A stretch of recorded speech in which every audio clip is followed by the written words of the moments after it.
क्या आपने कभी ऐसा सपना देखा है जो इतना डरावना हो कि आपको यकीन होने लगे कि वह सच था? क्या आपने कभी ऐसा घर देखा है जहां रात होते ही अजीब अजीब आवाजें गूंजने लगती हैं?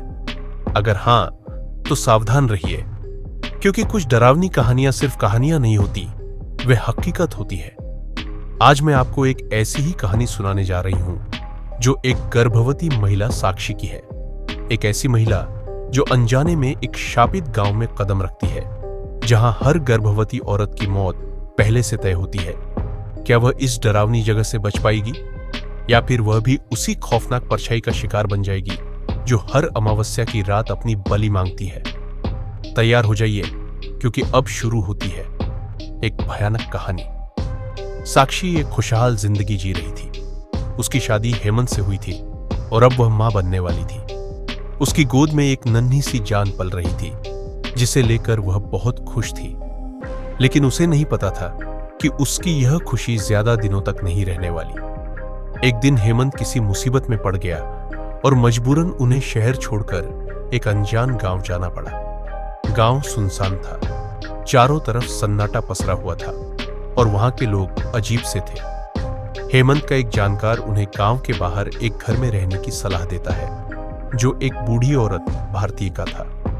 भारती उन्हें वहां रहने की इजाजत दे देती है, लेकिन उसके चेहरे पर एक अजीब सा डर झलक रहा था, जैसे वह कुछ छुपा रही हो। पहली रात ही साक्षी को कुछ अजीब महसूस हुआ। उसे घर के अंदर किसी के चलने की आवाज आई, लेकिन जब उसने देखा तो वहां कोई नहीं था।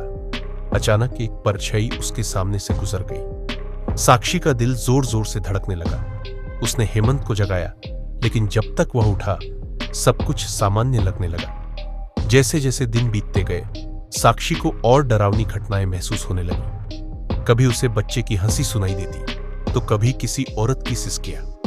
कभी रात के अंधेरे में उसे महसूस होता कि कोई उसकी नाभि के पास अपना ठंडा हाथ रख रहा है। वह डर से कांप जाती, लेकिन जब आंख खोलती तो वहां कोई नहीं होता। एक रात जब साक्षी को नींद नहीं आ रही थी, वह घर के आंगन में टहलने लगी। तभी उसकी नजर पास के जंगल पर पड़ी। वहां कुछ हलचल थी। जब वह ध्यान से देखने लगी, तो उसने देखा कि चार औरतें एक जलती हुई मशाल के चारों ओर खड़ी थी और किसी मंत्र का जाप कर रही थी। उनके बीच में एक गर्भवती औरत जमीन पर गिरी हुई थी, जो दर्द से तड़प रही थी। साक्षी घबरा गई। उसे समझ नहीं आ रहा था कि यह सब क्या हो रहा है। तभी उसे महसूस हुआ कि कोई उसके पीछे खड़ा है। उसने धीरे धीरे पीछे मुड़कर देखा और उसके पैरों तले जमीन खिसक गई। एक अधजली औरत उसके सामने खड़ी थी, जिसकी आंखें जलती हुई कोयले की तरह लाल थीं। उसका चेहरा विकृत था और होंठों से खून टपक रहा था। वह साक्षी की ओर बढ़ने लगी। साक्षी ने जोर से चीखने की कोशिश की, लेकिन उसकी आवाज जैसे गले में ही घुट गई। तभी वह औरत बुदबुदाई, अब तेरी बारी है। अगली सुबह साक्षी की तबीयत बिगड़ने लगी। वह बहुत डरी हुई थी। उसे कुछ समझ नहीं आ रहा था कि जो उसने देखा वह सपना था या हकीकत। वह भारती के पास गई और पूरी बात बताई। भारती ने गहरी सांस ली और कहा, यह गांव शापित है। यहां हर गर्भवती औरत की बलि दी जाती है ताकि वह चुड़ैल जिंदा रहे। साक्षी के हाथ पैर सुन्न पड़ गए। उसे याद आया कि उसने रात को जो देखा था वह बलि ही थी। अब उसे यकीन हो गया था कि वह गांव छोड़कर भागना होगा। उसने हेमंत से कहा कि वे तुरंत यहां से निकले, लेकिन हेमंत का कोई अता पता नहीं था। रात होते ही माहौल और भयानक हो गया। घर की दीवारों से खून बहने लगा।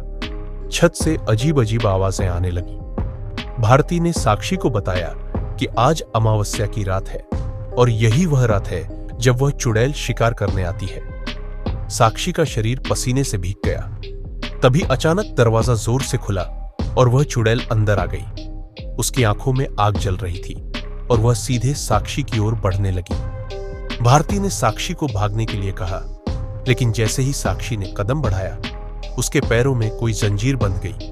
अब वह चुड़ैल एकदम उसके सामने थी।